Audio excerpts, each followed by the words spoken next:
travail sur ce dossier? Oui, c'est un dossier sur lequel on s'est beaucoup mobilisé depuis longtemps. Vous vous souvenez qu'il y avait eu à la fin des années 2000 des concurrences territoriales, des choix d'entreprises qui n'avaient pas favorisé Cherbourg.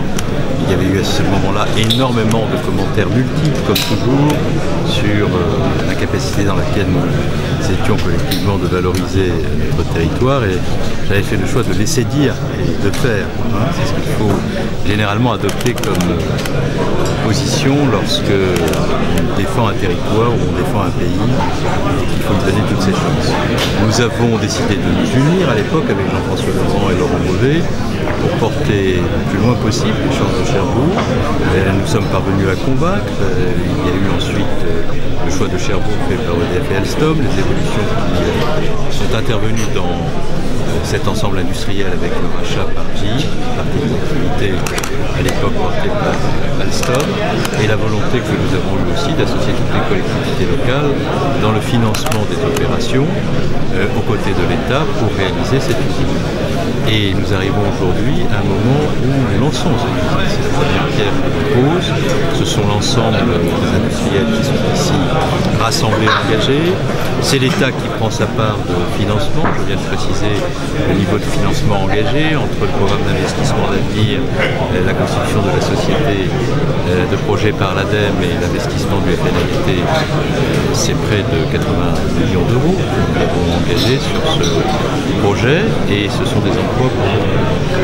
Moi je ne peux être qu'heureux comme Premier ministre de pouvoir participer sur un territoire qui est un territoire auquel je suis, vous savez, viscéralement attaché, au lancement de ce grand projet industriel qui, dans une presqu'île qui concentre des activités énergétiques, donne à d'autres énergies décarbonées, les énergies marines renouvelables, une chance de se développer ici fortement.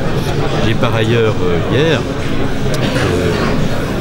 pris la mission avec la ministre de l'Environnement de lancer l'appel à manifestation d'intérêt pour le champ de la ferme hydrolienne, ce qui devrait permettre là aussi de devenir un autre acte de développement à Cherbourg. Donc c'est pour moi un moment de satisfaction, d'espérance dans cette ville pour laquelle il faut se mobiliser toujours, pour laquelle je serai toujours mobilisé, là où je serai, et qui est une ville qui mérite que les acteurs se rassemblent pour faire des choses utiles et qui réussissent. Vous avez parlé de ce fil justement qu'il ne faut pas rompre parce que on arrive à la fin du quinquennat avec des élections législatives, etc. C'est important de rappeler ce message que le pouvoir public doit être, peu importe l'étiquette finalement.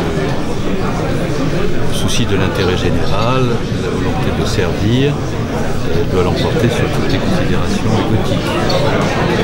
Ça vaut localement aussi. Et donc cette démarche qui consiste à rassembler toutes les forces pour réussir des projets doit être la démarche qui va continuer d'inspirer les élus de Cherbourg s'ils veulent continuer à réussir. Donc comme je peux me permettre de donner quelques conseils, puisque je ne serai pas là pour mettre en œuvre tout ça moi-même, je me permets de le dire, enfin je ne serai pas là en tant qu'élu, je serai là en tant que personne. Là vous serez, justement, vous restez toujours secret sur... Non, je ne reste pas secret. C'est vous qui ne pouvez pas vous empêcher de faire des papiers. C'est vous qui nous provoquez. Non, je ne provoque rien du tout. Je ne sais pas quand une élection législative. Vous avez fait 6 mois de papier pour vous demander sur le fait de savoir si je le serais ou ne pas été.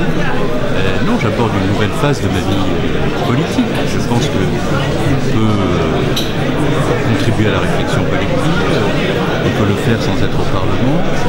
Et moi j'ai été au Parlement longtemps, j'ai exercé des responsabilités locales, j'ai exercé 5 ans de responsabilité gouvernementale jusqu'à cette responsabilité de Premier ministre. Et j'ai envie, dans le contexte dans lequel nous sommes, de contribuer à la réflexion, contribuer à l'action collective, et je le ferai en écrivant, en exprimant si c'est utile, en exerçant une modeste magistrature d'opinion. Mais je ne le ferai pas, comme j'ai déjà eu l'occasion de le dire, en occupant tout l'espace passe avec l'obsession de mon destin personnel.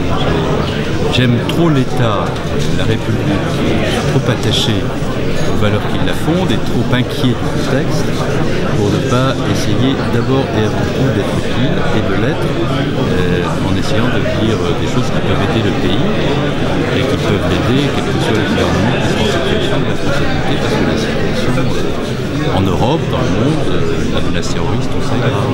Et jusqu'à la fin du quinquennat, j'ai une obsession, c'est de protéger les Français contre la menace terroriste. Je le dis depuis des mois, ce niveau de menace est extrêmement élevé.